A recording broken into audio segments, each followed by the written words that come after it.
अतृप्त वासना भाग 10। घर तक मैं कैसे पहुंची ज्ञात नहीं।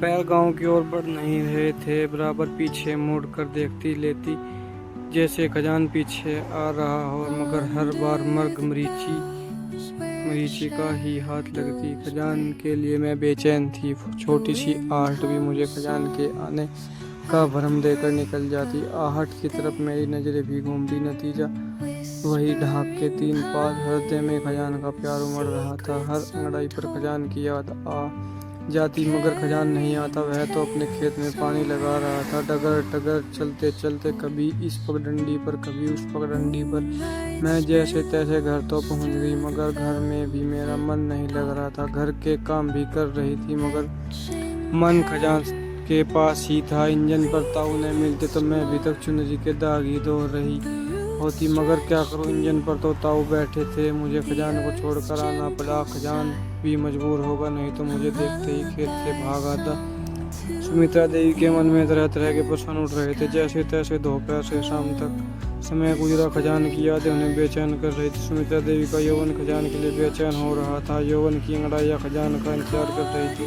खजान ने न जाने कैसा जादू कर दिया। आज से पहले भी खजान इसी गांव में रहता था, मगर कभी भी इसकी याद नहीं आई। रोज दिखाई भी देता था, बचपन से ही देखते आ रही थी, मगर आज वही खजान दिल में घुस गया। मेरा सब सुख चैन छीन लिया उसने। आज यह दिल उसके लिए इतना क्यों तड़प रहा है। शरीर की हर अंगड़ाई उसे याद कर रही थी। यह यौवन भी आज जाम बनकर छलक रहा है। कानों में खजान की आवाज़ गूंज रही है। हृदय में इसकी सूरज नाच रही है। जवानी तो आज से पहले भी थी, मगर आज ही एहसास हुआ कि मैं भी जवान हो गई हूँ। यह आगे उम्र के 18 बसंत देख चुकी है। हर बसंत अच्छा लगता था जब फूलों पर भंवरे मंडराते थे। आज मुझे भी भंवरा मिल गया जिसने कली को फूल बना दिया। आज सुमित्रा देवी का मन घर में किसी भी तरह नहीं लग रहा था। माँ ने खाना मांगा तो दही में बुरा समझकर नमक डाल दिया। माँ ने डांट कर पूछा, तेरा ध्यान किधर है, इस नमक को तू खा लेगी। माँ दोनों डिब्बे एक जैसे थे, इसलिए गलती हो गई है। नहीं बताया कि हृदय तो खजान के पास है, यहाँ तो सिर्फ शरीर ही है, इसलिए गलती हो गई। शाम को सुमित्रा देवी घर से बाहर निकली। ताऊ गहरीलाल अपने चबूतरे पर बैठे थे। इंजन पर खजान अकेला ही हुआ। सुमित्रा देवी की बाँछें खिल उठी। प्रियतम से मिलने का समय आ गया। घर के अंदर जाकर बोली, माँ मैं सोच के लिए जंगल जा रहे हो, ठीक है जल्दी वापस आना। माँ ने कहा भी आई। माँ कहते हुए सुमित्रा देवी ने जंगल की राह पकड़ ली। सूरज छुप गया तो अंधेरे ने भी अपना साम्राज्य स्थापित करना शुरू कर दिया। चहचहाते हुए पक्षी अपने घोंसलों में वापस आने लगे। घर में संध्या बाती शुरू हो गई। गुलाबी ठंड का बसंती मौसम था और सुमित्रा अपने छिलकते हुए यौवन के नशे में चूर खजान से मिलने मदहोश फिरनी की तरह डगर कांपती हुई इस डगर से उस डगर इटलाती बिखलाती झूमती हुई खेत की पगडंडियों पर चली जा रही थी। हृदय उल्लास से प्रफुल्लित था। हृदय की खुशी में यौवन और अधिक आकर्षित लग रहा था। सुमित्रा देवी की निगाहें खजान के इंजन पर ही थी। इंजन चलने की आवाज़ दूर से ही उसके कानों में गूंज रही थी। इंजन का चलना इस बात की गारंटी था कि खजान वहीं है। सुमित्रा देवी के पैरों की चाल और बढ़ गई। अंधेरे ने अपने साम्राज्य के नियम कुछ और कठोर कर दिए। ठीक से रास्ता भी दिखाई नहीं दे रहा था।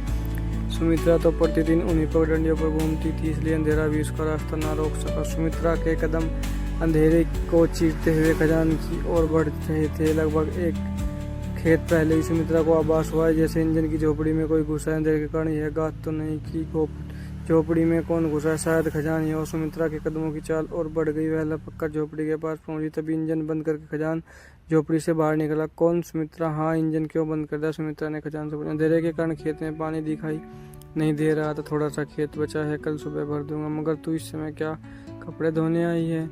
खजान ने पूछा। अच्छा, मैं यहाँ आ भी नहीं सकती। दोपहर तो तू मुझे जाने भी नहीं दे रहा था, अब आ गई तो कुछ पूछ रहा है, क्यों आई? सुमित्रा ने अंगड़ाई लेते हुए अंक कैसा कसा। जाने तो तुझे भी अब मैं भी नहीं दूंगा। दोपहर बहाना बनाकर निकल गई। बापू को कलेवा करा कर वापस आऊंगी। अब हुआ है तेरा कलेवा?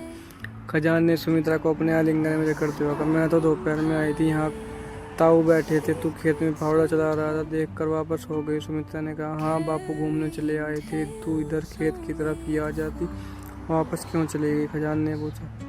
इतने बर्तनों को लेकर कहाँ तेरे पीछे घूमती? और ताऊ यहाँ बैठे थे, खेत देखते तो क्या सोचते, यह लड़की क्यों खजान के पीछे पीछे गई है? सुमित्रा ने कहा, इंजन पर क्यों आई थी? अपने खेत से ही सीधी निकल जाती तो बापू को मालूम नहीं पड़ता। खजान ने काश अपने खेत से सीधी आती तो मेरे बापू नहीं देखते यह लड़की किधर जा रही है, कैसे आती अपने खेत से सीधी। और मुझे क्या मालूम था कि इंजन पर ताऊ बैठे हैं, सुमित्रा देवी ने बताया। इंजन पर आ ही गई थी तो गांव की तरफ चलकर अगले खेत से घूम जाती।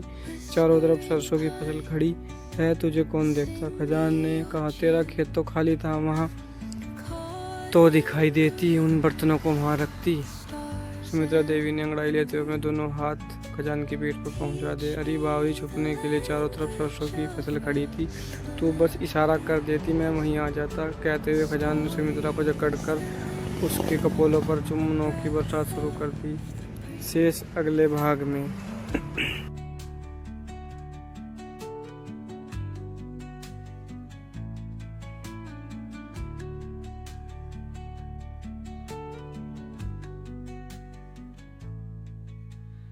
Dawn paints gold on the mountain's crown, while rivers whisper truth as they flow down,